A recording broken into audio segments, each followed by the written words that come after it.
Kierra, when she was a little girl, she always did a lot of talking. She wanted to be in TV, radio, something so everybody could just hear her voice. Kierra loved makeup. She even started doing makeup for people going on proms or just going out. Kierra loved taking pictures because she loved putting on clothes and just taking pictures all day, every day. Kierra loved dancing and taking videos of her and her friends. You know, whenever they went out, just laughing, having fun, making memories. She always wanted to work at the post office. She did seasonal positions for about 3 years, and she kept saying, I'm just gonna keep trying. Every year they're gonna see my face until they finally decide to hire me. In about 3 years, she was hired at the post office. She loved her job. If I could use one word to describe Kierra, it would be ambition. Because everything that little girl said she was gonna do, she did. She didn't care how long it took her to do it, she was gonna do it just to prove that her word meant something.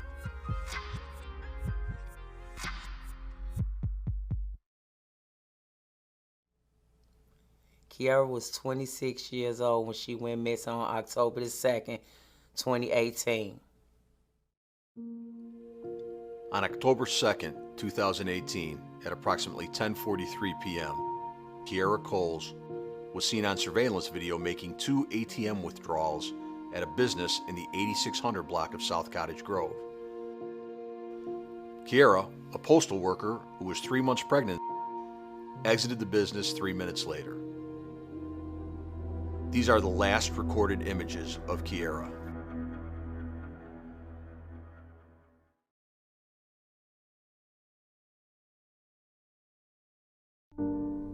The last time I talked to Kierra, she was at the WIC store.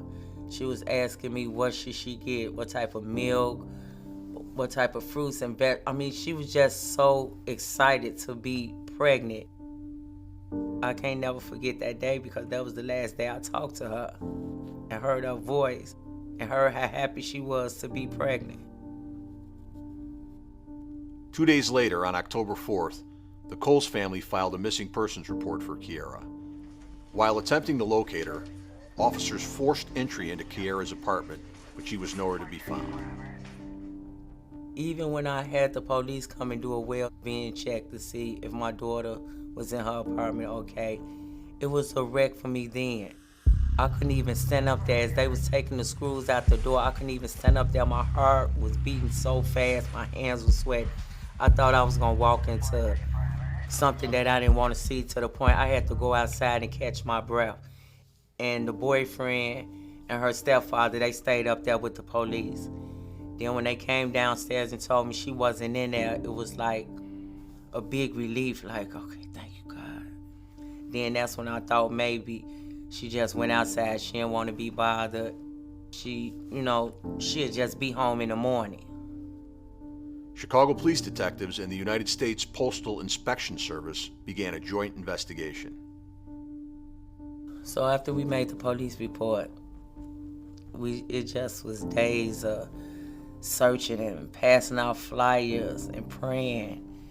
Sometimes when people get pregnant, they have mood swings, which I was praying that's all it may have been, was a mood swing. She just didn't want to be bothered with nobody for a couple of days, but here I am, almost 3 years later, and I still don't have my baby. After canvassing for video and analyzing the hours of footage obtained, detectives were able to piece together a timeline of the last few hours before Kierra disappeared on October 2nd. During the course of that night, Kierra entered her residence in the 8100 block of South Vernon. A man who detectives identified as a person of interest also arrived and entered the residence. Kierra and the man later got into her car and drove off, with Kierra in the driver's seat. Kierra was seen making the ATM withdrawal on surveillance video just minutes later. Less than an hour later, the vehicle is seen arriving and parking in another area of the city. The person of interest exits the passenger side of the vehicle but nobody exits the driver's side. The next day, the person of interest is seen parking Kierra's vehicle near her residence before entering the building and exiting with unknown items.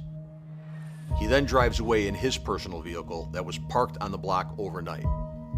When officers questioned the person of interest after Kierra was reported missing, he gave varying accounts of the last time he saw her.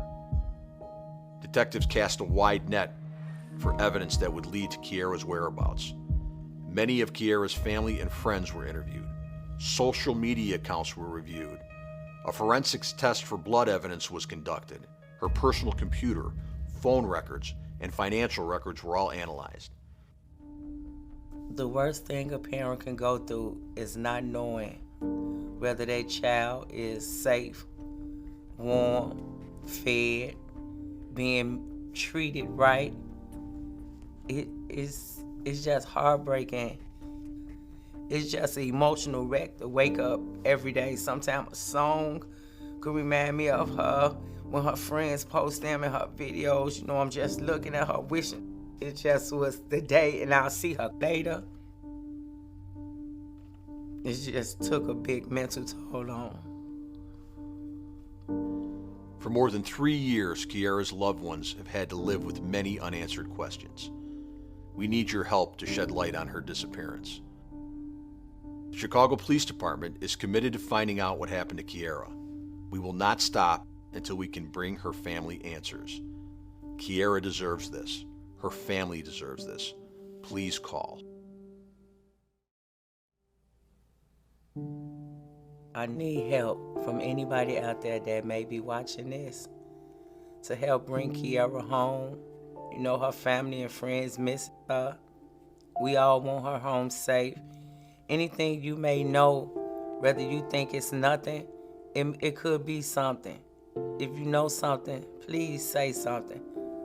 I'm begging you as a mother that have to wake up through a reoccurring nightmare every day wondering where my child is. Is she safe?